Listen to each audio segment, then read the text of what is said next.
Welcome to Once Upon Tonight, where every night begins with a story. Close your eyes, take a deep breath, and let your imagination wander beneath the stars. There was once a stretch of road that didn't appear on any map.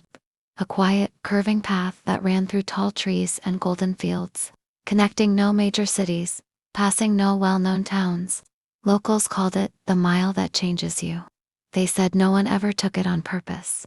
You'd be driving somewhere else, take a wrong turn, and suddenly there it was, narrow, smooth, and lined with trees that whispered when the wind passed through. No signs, no traffic, just one long mile.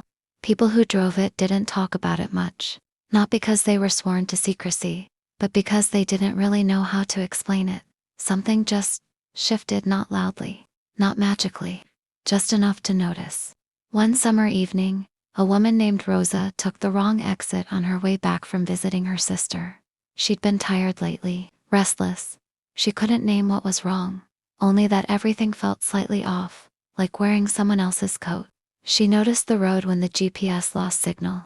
The sky had turned soft and orange, the fields on either side glowing like they were lit from underneath. She slowed down, rolled down her windows, and let the wind tangle her hair. Halfway down the mile, she passed an old wooden bench under a tree. There was no one there. But for a second, she felt like someone had waved. She kept driving. At the far end of the road, just before it curved back into the world she recognized, a handwritten sign appeared beside a mailbox. "Welcome back. You'll feel it soon." She smiled, unsure why. Maybe it was nothing. Maybe it was everything.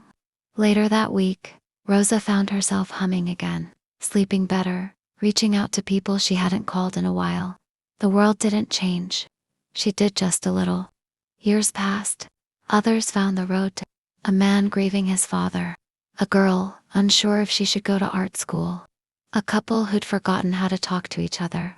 They all took the mile without meaning to, and none of them came out quite the same. No one built on the land. No one cut down the trees. The road stayed the same, year after year, quiet, unnoticed, waiting.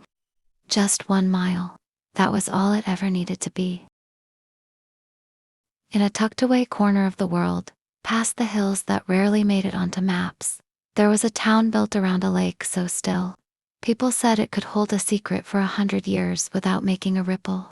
The town was called Belmar, and near its center stood a small, quiet building with no sign above the door, only a symbol carved into the wood, an open envelope.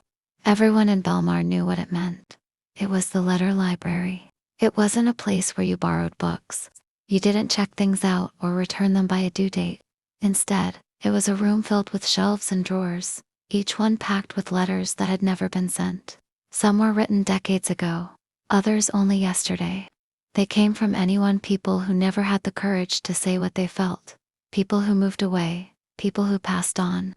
The letters found their way here. No one knew how, exactly. They just did. No one ran the place either. People simply came and read.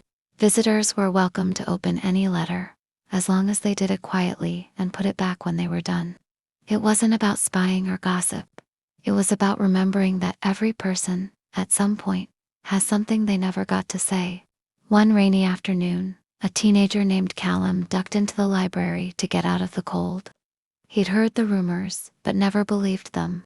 Still, he wandered the shelves, running a finger along the paper edges, until one envelope stopped him. His name was written on it. Just Callum. No last name, no address. But the handwriting was familiar. He opened it slowly. "You're going to be okay. I know it doesn't feel like it now, but one day you'll laugh and mean it again, I promise." From someone who's been there. He stood still for a long time, then folded it carefully, returned it to its slot, and walked out into the rain. Over the years, Callum came back, sometimes to read, sometimes to write. He left letters to ones he never intended to send, but that felt better once they were out in the world. He wasn't alone. The drawers filled slowly with notes in different hands, different hearts, some full of regret, some filled with love that had no place to go. And still, the lake held every secret without a ripple. There was once a narrow alleyway in the middle of a crowded city, that most people passed without noticing. It sat between two tall brick buildings, barely wide enough for two people to walk side by side. During the day, it looked like nothing, just a shadowed gap with cracked pavement and faded graffiti. But at night, something shifted. The locals called it Memory Lane. It wasn't the official name, of course. Maps didn't show it. Delivery drivers ignored it. But those who knew, knew. They said if you walked through the alley alone, sometime after midnight and before the first light of morning, you'd remember something you didn't know you'd forgotten. Some thought it was a trick of the mind, just the way the city sounded different at night. But others swore by it. One night, a woman named June found herself standing at the alley's entrance. She wasn't sure why. She'd just finished her shift at the late-night diner, her feet aching, her thoughts spinning. She didn't want to go home yet, so she walked. The alley was quiet, lit only by the soft yellow glow of a single flickering bulb above a rusted door halfway down. She took one step, then another. Halfway through, the air felt heavier. Not in a frightening way, more like the feeling of walking into a room where someone had just been thinking about you. And then it came. A memory, small, gentle. Her father, years ago, teaching her how to whistle using 2 fingers and a blade of grass. The two of them sitting on a park bench, the sun in their eyes, both failing miserably and laughing so hard they could hardly breathe. She hadn't thought of it in years. She stopped walking and let the memory settle in.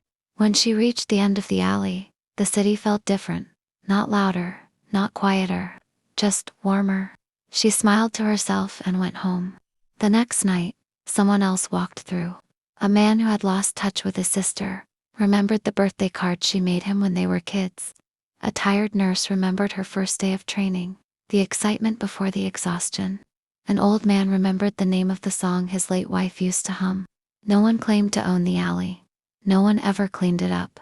But someone always made sure the light bulb stayed lit.